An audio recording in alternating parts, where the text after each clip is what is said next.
Tuesday, everyone. Welcome.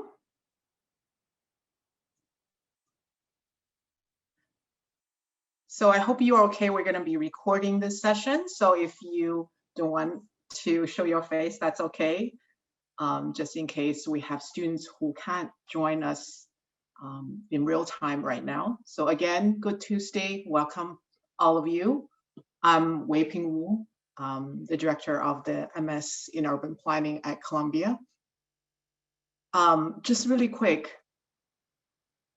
in the realities of the global pandemic, I really want to thank you all for your interest in our program and very much look forward to meeting many of you, if not all, in the fall.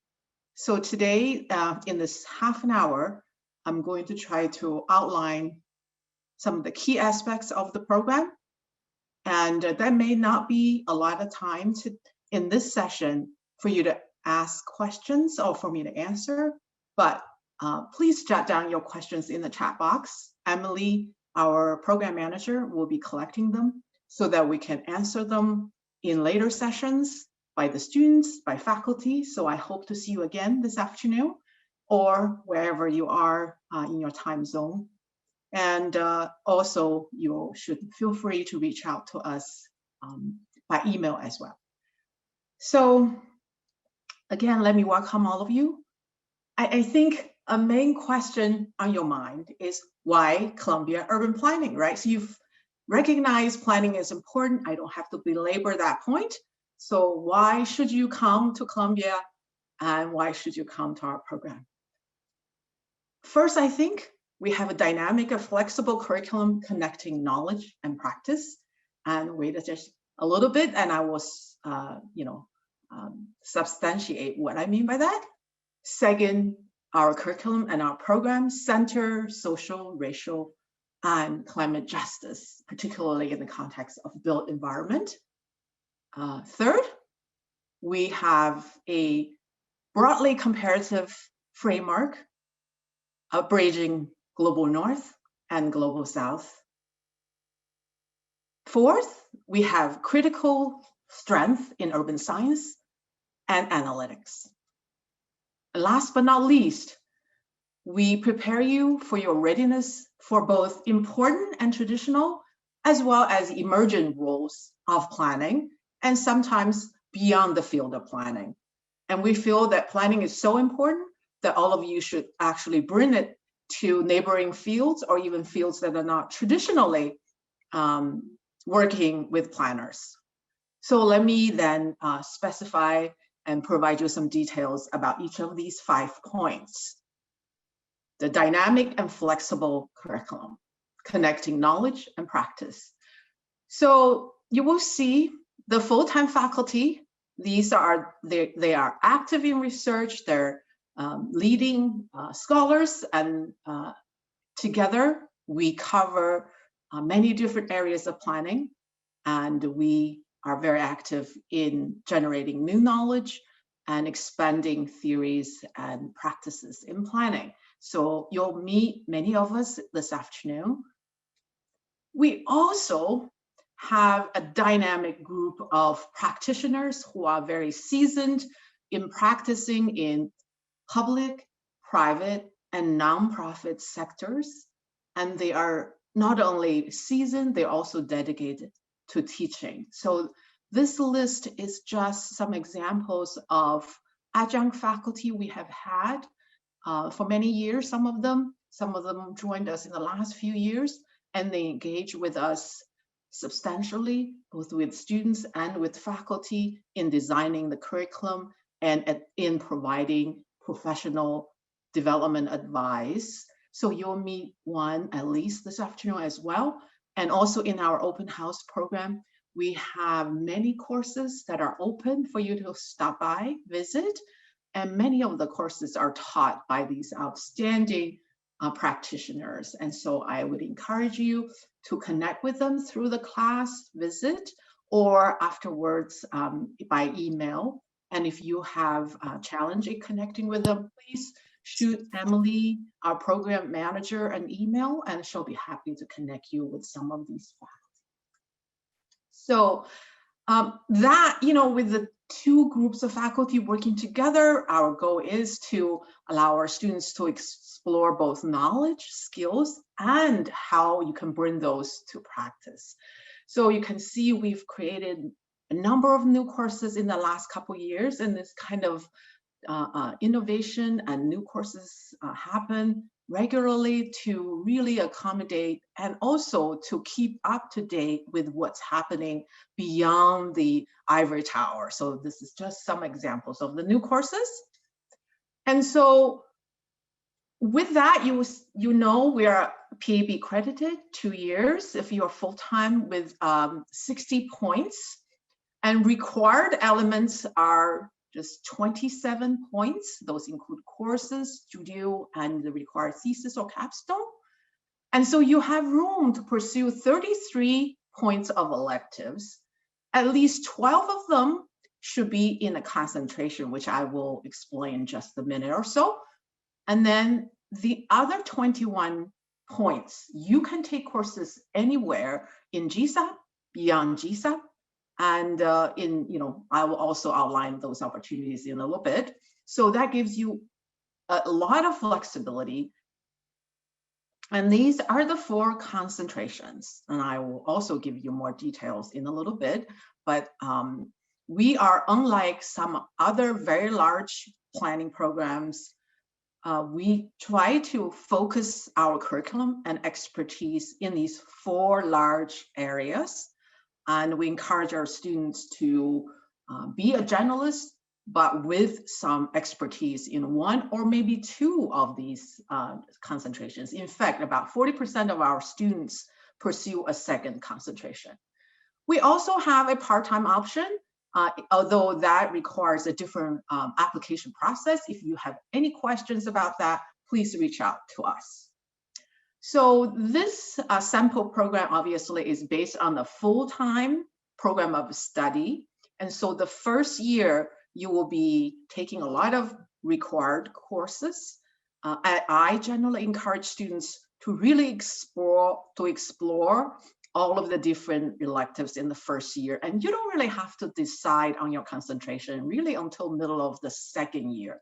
And so in the second year, you have a lot of room to explore and to focus, or to be just broadly taking courses. And so you can see for that 21 points or even more, because you can take more than 60 points allowed by the 4 semesters that you've paid tuition for. And for details, again, reach out to us, and we will also explain a little bit more in this afternoon's panel.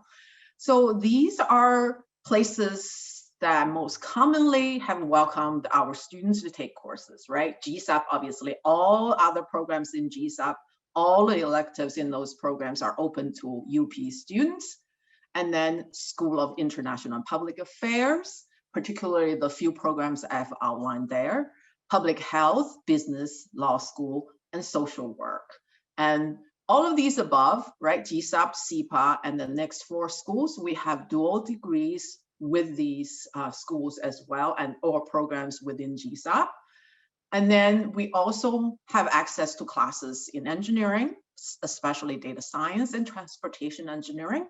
And Earth Institute now is becoming part of the new climate school. And those 2 schools we do not have dual degrees with, but courses are completely open, especially electives, to planning students. So that's our curriculum. And you can explore much more details in the handbook that you will find on the open house page, as well as the landing page of our program. So then let me focus a little bit more on the substance of our curriculum. The first aspect is the centering of social, racial, and climate justice. So we have 2 concentrations I like to bring to your attention, and by showing the examples of courses. Again, if you have any questions, just type in the chat box and we'll collect them. And if I have any time left after my presentation, I'll be happy to answer them, or later.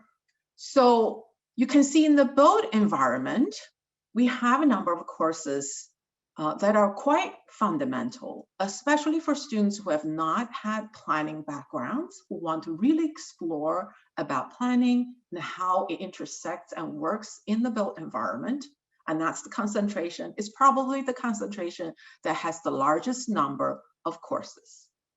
And then you can see in this concentration, we've created a number of new courses that are very much centering climate change, climate justice, and social justice at an intersection.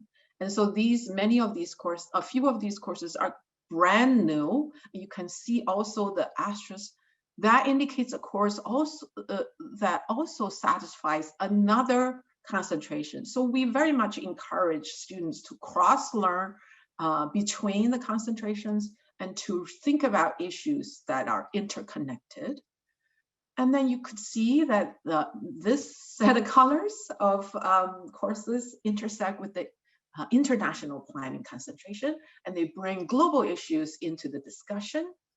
And then last but not least are a set of courses that are very much practice focused and hands-on in the form of either group projects, right? Or based on case study approach, much like the business school approach, where real world examples of planning projects are analyzed and critiqued. So this is, a very large set of courses that you can consider. And just some examples. So this is actually a studio project last year by students to work on Long Island City's waterfront, right? It's not an elective course, but you can see in designing our studios, we also keep in mind the 4 concentrations. And then the second concentration, I would say, that are very much centering social justice, racial justice, and climate justice is the concentration on community and economic development. Of course, the issue of justice really intersects in all of our concentrations, but here you'll see more coverage.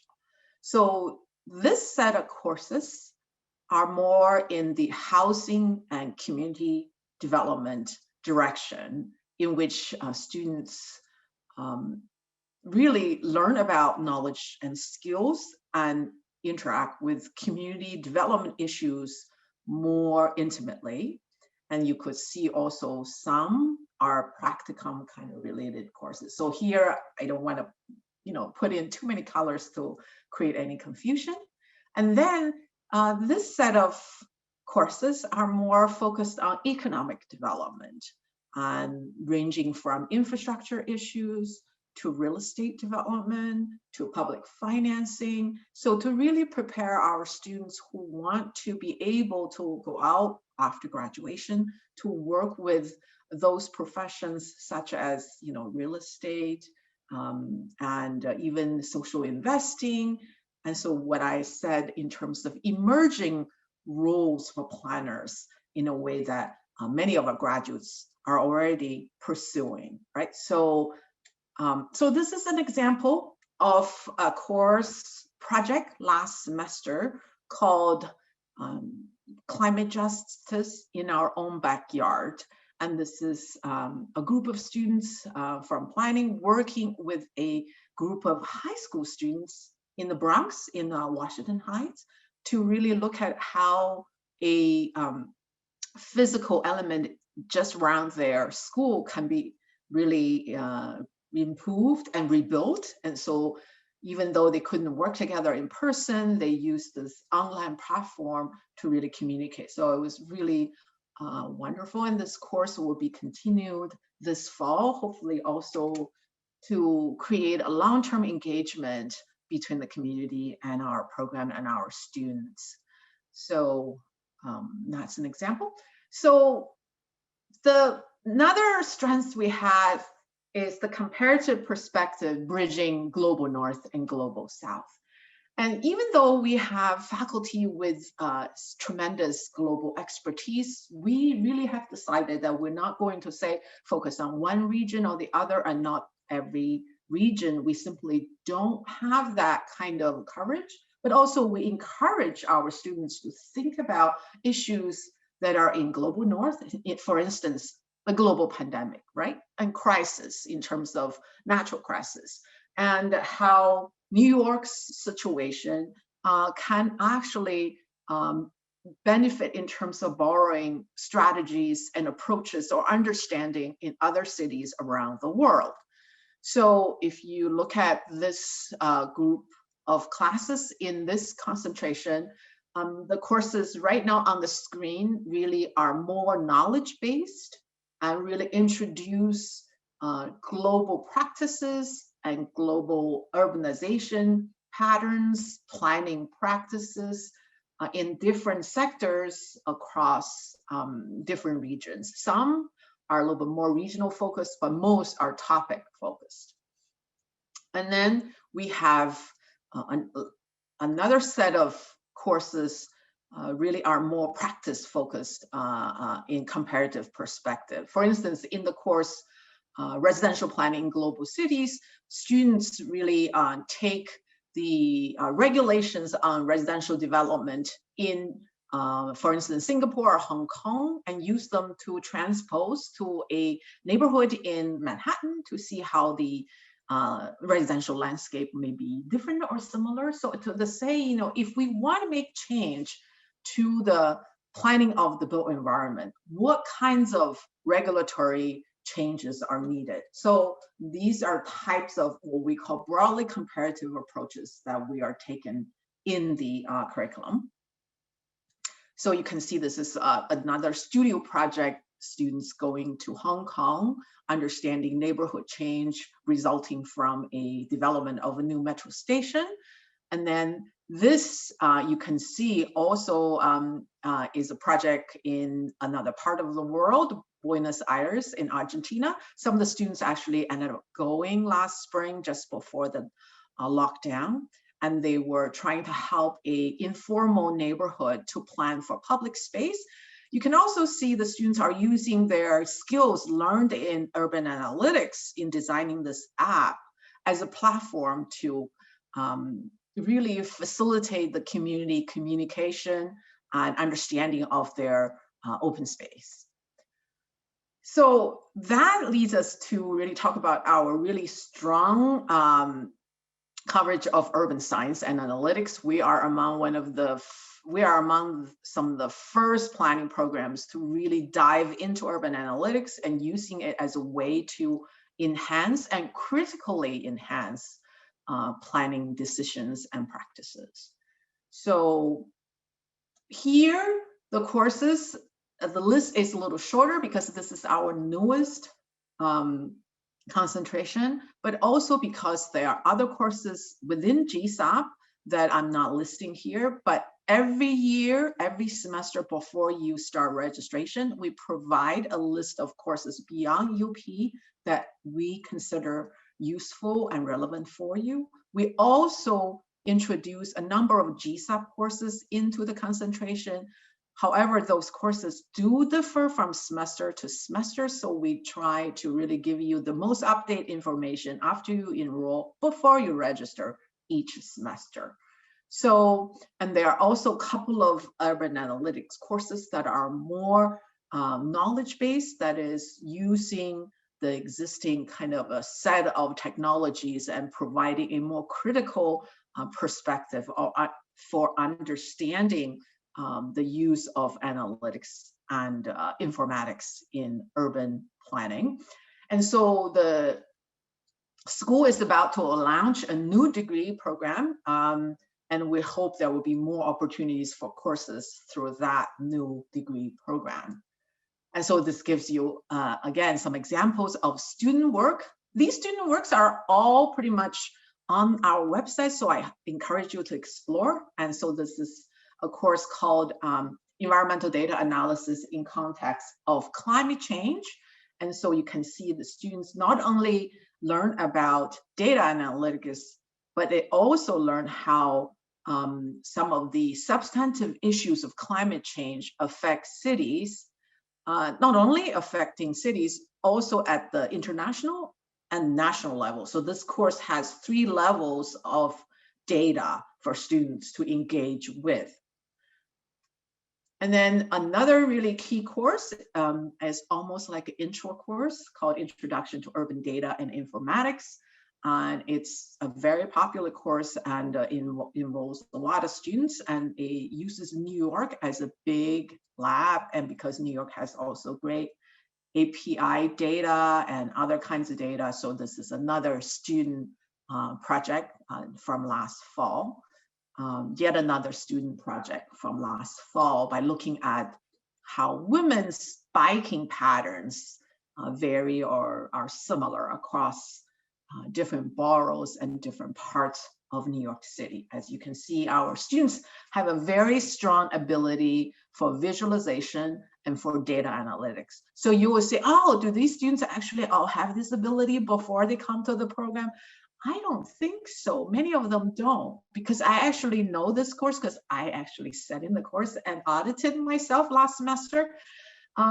Many of the students really learn in the program. So we also provide workshops on data analytics, workshops on digital platforms or digital software. So if you have never done this, no worries, and we will try to get you caught up as soon as you can. So many students really learn a great deal in their first year of things that they probably never done before. And then this is another analytics course products, which is you creating and making sensors and collecting data, and then bring the data back for analysis. And we hope to offer this course again. And I also want to just quickly tell you that this picture is of the Urban Planning Lounge before pandemic, right? So when we were still able to gather more easily in person. Now this space is still urban planning, except now it's more computers. So we want to provide social distanced computer lab setup for students. So I'm hoping by next fall, if not by next fall, soon after that, we can revert back to this really wonderful space for planning students. Right now, we have 43 computers. 46 computers in this space, plus 2 other rooms connected to this space for every student who's enrolled in the program, either remotely or in person, and by 2 rotating schedules. So if students wish to come in and be in person, they can continue to use the computer facilities. All of the computer facilities are equipped with all of the software that you need for taking courses. And if you can't come to the lab in person, those software is also available to you as a student for free during your periods of study here at GSAC. So last part, I want to say, it's great you're taking all of the courses, great you are connecting with the faculty, but that's not all of it, right? Coming to graduate school is also about getting ready for your next step. And we really have been expanding our professional and career development services. So to really get our students ready for important and emerging roles of planning. So I want to give you a quick sense of how we advise and mentor students. So the first step is through Emily and myself as program manager and director. We provide a wide range of advising, and Emily, as the program manager, especially when we're back in person, has an open door policy, and you can connect with her pretty much anytime. And I'm also happy to speak with all of you, any of you. And then every student is also assigned a faculty advisor, and that's a full-time faculty who can then give you more help and support, both in terms of your academic pursuit and your professional interests, right? And then we have student mentors who are second-year students, especially providing help on writing and digital skills. And these are done through monthly workshops and office hours, which you can come in and discuss some of your work and get help, more, hands-on help. And that, last but not least, we have a mentorship program, one-on-one, one student, one alum. Usually we try to prioritize second-year students for this program. And we have really been expanding. When we first offered, there were only about 20 pairs. Now we're going to 30-some pairs, and students really are taking advantage of this much, much more. So again, this is every year we do that. And so here I want to present to you a set of career paths that are based on our recent graduates, right? So we did a survey of students who graduated between 2013 and 2017, so about 5 years graduates. And we have kind of identified these about 12 or 13 career paths. So you can see in the first column are the set of career paths some of the graduates have taken and the organizations that they are working in. And so these organizations pretty much are places where we have graduates, with the exception of a couple on the next page. And then we would then encourage our students, if you want to pursue a particular path, you want to consider certain concentration a little bit more. So when you come in, we also have an advising template for you to begin thinking about your career path and the things you want to learn and take during the school years. And so to connect with your own aspirations, right? So this is another, so a second set of career path. So you can see in there, some of these are not traditionally sort of quote unquote for planners, right? Real estate firms, urban tech firms. These are really places increasingly we're seeing our graduates work in. For instance, we have graduates who work in Apple, who work in Microsoft. I'm sure some of you may be interested, so reach out to Emily or talk with some of the grad students about these possibilities. And we also every year have a few students applying for doctoral studies, and we have doctoral students pretty much in all of the major planning programs in the US and other parts of the world. So again, if you're interested, reach out to us for that. And based on that survey, more than half of our graduates in those 5 years, right, work actually in the private sector, which is really quite interesting, which is different from at least the two programs I used to teach in. And so, again, I think cost of education is certainly a major consideration here. We are not cheap, so I understand that. And we all really try to make it possible for the students to be able to pursue this wonderful education, even considering the cost. So there are teaching and research assistantships in the urban planning program, which you will learn much more with the school admissions office sessions on financial aid. And just really quickly, so every year we have 18 RATA positions. Each is 1 semester. And so you will, if you decide to come in, you will receive an email from the dean's office sometime in June, probably, for applying for these positions. And these are open to all of the students, not just current, but also incoming. Usually for teaching assistantships, we really try to recruit students who have taken some of the courses. And so second year students tend to have priority, but for research assistantships, I would encourage you to apply if you're interested and connect with the faculty, especially full-time faculty whose research interests chive with you. There are these opportunities. We also have hourly student work positions. We have a regular connection with the New York City Community community development planning fellowship program. So each year, 4 to 5 students are placed in those in that program for a year-long internship, paid internship. So we have a tremendous amount of a number of internships available to the students. So those are some of the opportunities for students to gather some financial support while studying in our program. I apologize for the amount of text on this slide, but I hope you can at least see from the large titles, right, on the kind of career events we organize for our students. This set is just this semester, right? So you can see we help our students with the basic, resume, cover letter, and then we collaborate with Earth Institute on the All Ivy Career Fair.